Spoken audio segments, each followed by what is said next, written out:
Imagine a predator cornered and wounded, its territory shrinking and its internal structures fracturing. By the early 2010s, this was the grim reality for Al-Shabaab. Expelled from Mogadishu in 2011 by the African Union Mission to Somalia, AMISOM, the Al-Qaeda affiliate found itself in retreat, losing significant territory across Somalia. Internal strife appeared within Al-Shabaab itself, threatening to tear the group apart from within. Whispers of dissent and defection grew louder, painting a picture of an organization teetering on the brink of implosion. Then came what many believed would be the final, decisive blow. In September of 2014, a precision U.S. airstrike targeted and killed Ahmed Abdi Gudan, Al-Shabaab's formidable emir and spiritual leader. Gudan's death was heralded as a crushing victory, a decapitation strike that would shatter Al-Shabaab. The expectation was clear. Al-Shabaab, left leaderless and reeling from years of losses and falling apart at the seams, was finished. Yet Al-Shabaab endured. Against all odds, it did not collapse, and now it is a growing threat. In a disturbing turn of events, Al-Shabaab launched an ambitious offensive in February of 2025, reversing government gains and reasserting control in swaths of central and southern Somalia. This resurgence saw them actively taking towns and cities, once again expanding their influence. So how did this embattled, seemingly doomed organization survive, even thrive in the face of such overwhelming adversity? The answer lies hidden in Al-Shabaab's Stalinist secret police, the Amniyat, whose power and influence are so profound that some assert if it did not exist, there would be no Al-Shabaab. This is their story.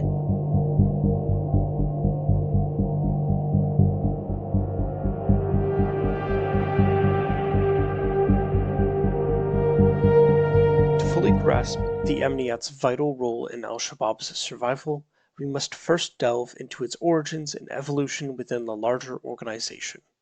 The Amniyat, whose name itself translates directly to security, functions as Al-Shabaab's highly secretive security and intelligence wing. It is not merely a small detachment, rather it is a significant covert force estimated to comprise between 500 and 1,000 dedicated members.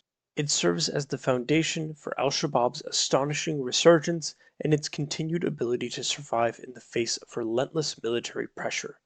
Indeed, its importance is so profound that one analyst asserted, if it did not exist, there would be no Al-Shabaab. The Amniyat stands out distinctly as an effective intelligence model among terrorist organizations, stemming from its inherent agility and its deep understanding of local communities.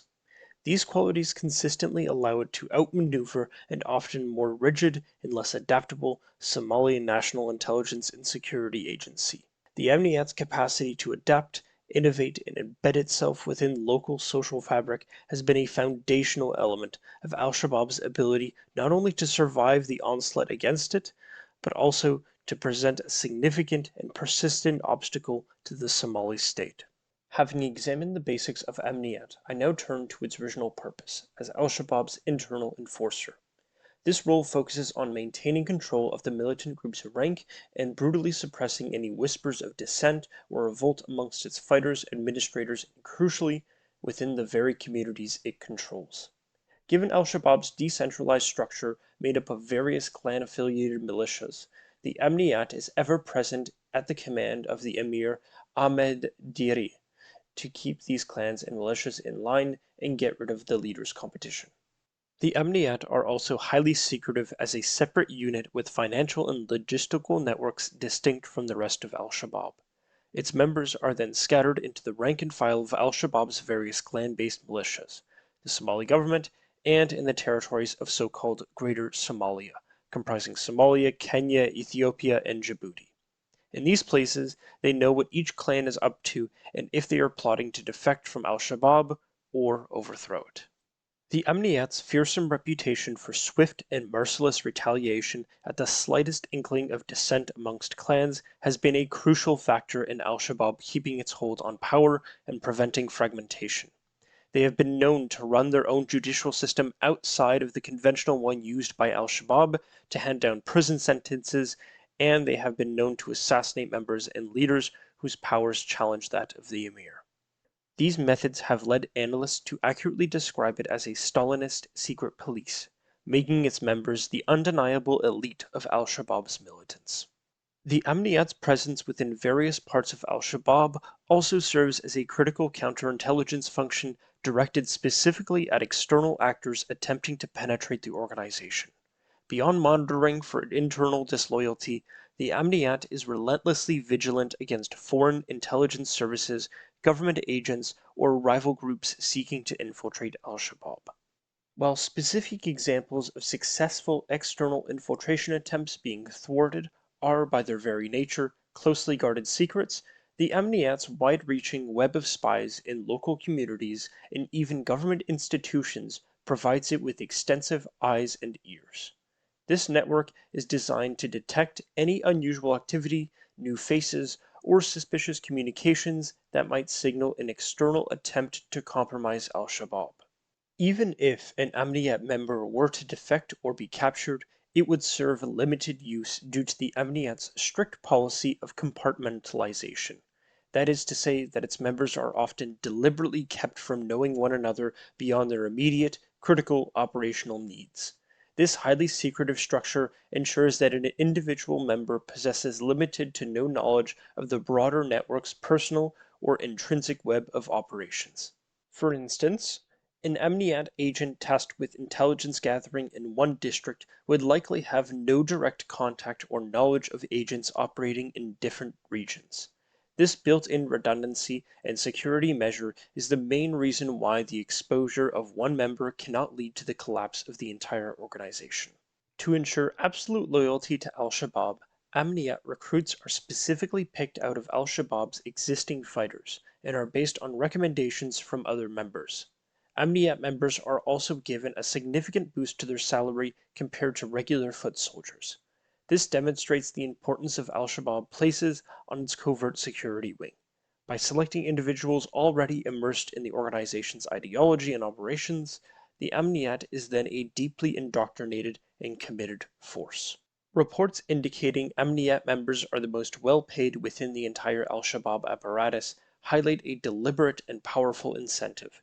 This financial reward, combined with the prestige and extensive discretion associated with being part of this elite unit, creates a potent bond. It not only attracts the most capable individuals, but also serves as a crucial mechanism for securing their unwavering loyalty, minimizing the risk of defection, and ensuring their relentless dedication to the Amniyat's often brutal tasks. In August of 2011, during Al-Shabaab's strategic retreat from Somalia's capital city of Mogadishu, they had purposefully left behind countless members of the Amniyat, all with the goal of infiltrating wider society in government-controlled areas. As previously mentioned, this was considered to be a huge success, as various levels of government, including the African Union Forces, Mogadishu Port Authority, police and armed services, government tax collectors, and Somalia's National Intelligence and Security Agency were either all confirmed or suspected to have been infiltrated. Some examples of the effects of this infiltration can be seen in how the Amniyat has issued tax claims against companies in areas it does not control, by having Somali federal government tax collectors send out the notice on behalf of Al-Shabaab. These collectors have been presumed to be either members of the Amniyat or on the Amniyat's payroll, significantly increasing Al-Shabaab's ability to bring in revenues. These tax receipts are also often accurately based on goods moving through the port of Mogadishu, which is controlled by the federal Somali government. Thus, the Amniyat is also presumed to have either members of the Mogadishu Port Authority on their payroll, or they have members of the Amniyat working in the port authorities who can access documents and pass them on to the Amniyat. This is presumed to be happening society-wide, and security agencies are not safe from this infiltration either. Multiple attacks have occurred within the safe zone close to government buildings where security levels are at their highest. One example can be seen with the Sil Hotel attack on March 14, 2024, where a well-known hotel just a 5 minutes walk from Somalia's parliament was bombed using a vehicle-borne improvised explosive, leading to a nights-long siege by 5 members of Al-Shabaab. 16 individuals would eventually be arrested, including 5 federal Somali government security personnel manning various checkpoints around Mogadishu on allegations of being members of the Amniyat or on their payroll. A report would later come out that a technician at the Somali Federal Parliament had facilitated the attacks, possibly having links to the Amniyat. Overall, estimates believed that around one-third of Somali police force in Mogadishu may be compromised by the Amniyat to varying degrees.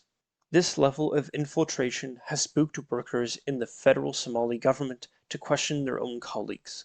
One example of this can be found in Somalia's National Intelligence and Security Agency, which has had issues with random dismissals and a lack of transparency, leading to claims that those who are joining in are members of the Amniyat.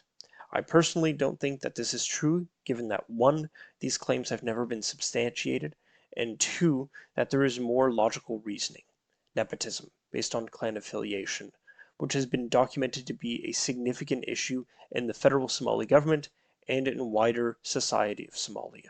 Regular hirings, promotions, and dismissals from positions, whether private or public, occur on the basis of clan affiliation in Somalia. So I would not be surprised if this was the main reason for these issues within NISA. However, I still think that it is likely that the Amniyat has infiltrated NISA, especially given the numbers of successes Al-Shabaab has had in conducting attacks within federal Somali government-controlled areas and infiltration in other levels of government. The one pitfall of using the Amniyat to cover up corruption and nepotism is that it elevates the Amniyat's mystique and perceived effectiveness, making people even more afraid of them, and likely to abide by threats even if they cannot follow up upon them. It also makes citizens less likely to report issues with Al-Shabaab to the government, given that the citizens just believe that the Amniyat is everywhere within the government, regardless of if the Amniyat is in NISA or not. The reputational damage alone has caused many issues for the federal Somali government. The last point I want to mention is how the Amniyat translates its infiltration into attacks outside of Somalia. 2 attacks which are particularly notable are the 2010 suicide bombing in Kampala, Uganda, and the 2013 Westgate shopping mall attack in Nairobi, Kenya. Now, I don't have the time to delve into the details of each of these attacks, but credible reporting suggests that the Amniyat planned and executed these attacks, killing 74 and injuring 85 in Kampala, and killing 71 and injuring over 200 in Nairobi. The main feature that these attacks and others, such as the Sil Hotel attack in Mogadishu, have in common is that these attacks seem to be more of a terrorist-style attack that are meant to sway politics and not attacks against critically important military objectives that might be more common in insurgencies. Those insurgency-style attacks seem to be more often done by the wider Al-Shabaab organization itself, giving me the impression that there is a key difference in style of attacks between the wider Al-Shabaab organization and that of the Amniyat. This observation makes me then believe that there are more operational differences in the goals of Al-Shabaab and the Amniyat, where the former is focused on military conquest, while the latter is focused on political control and change. The Amniyat is without question the organization solely responsible for keeping Al-Shabaab alive and thriving. This covert intelligence unit is the backbone of the entire organization with 2 key objectives. First, it ensures the internal control by embedding its agents within the group's clan militias to suppress dissent and to punish disloyalty with brutal efficiency. And second, to act as an external enforcer infiltrating government tax offices, police forces, port authorities, which allow Al-Shabaab to collect taxes and gather intelligence from inside the very areas it no longer controls. These abilities, alongside its capacity to conduct mass terror attacks, has created a powerful reputation for the Amniyat, making people believe that they are everywhere and thus less likely for people to cooperate with the government.